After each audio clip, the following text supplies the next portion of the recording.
أينما كنا أينما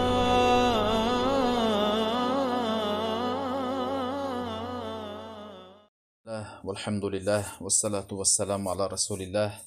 اما بعد، السلام عليكم ورحمة الله وبركاته.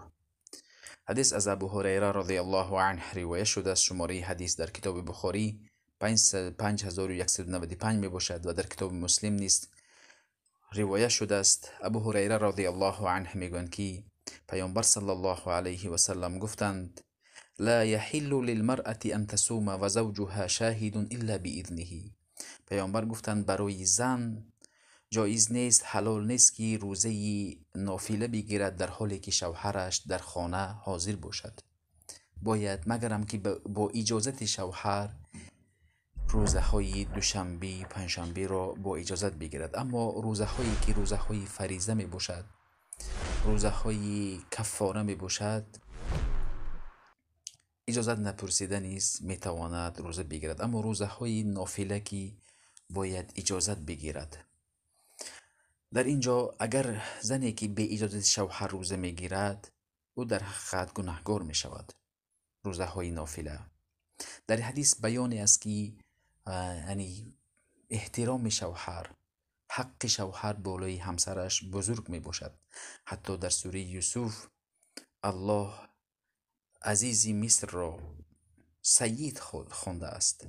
سیدی یعنی سرداری زن خوانده است.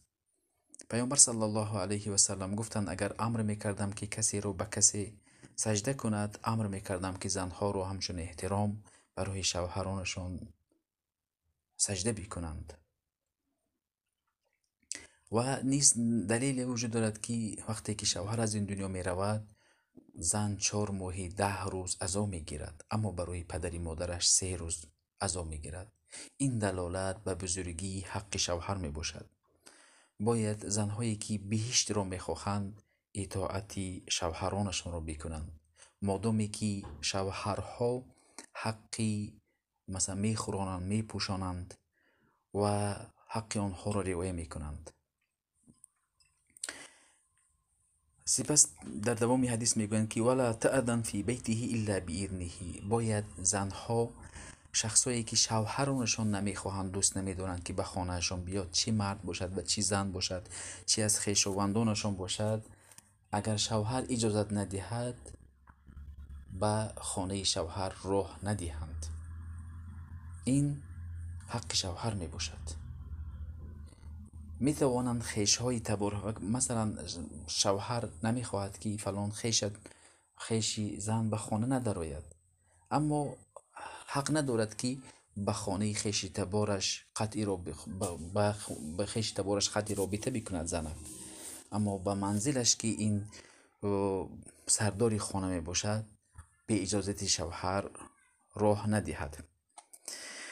و در دوام حدیث میگویند که و ما انفقت من نفقة عن غیر امره فانه یؤدى الیه شطره. اگر زن آن انفاق هایی که از خانه شوهر میکند، خیر و سخاوتی که میکند، اگر انفاق بکند برای شوهرش نیز اجر و ثواب دارد.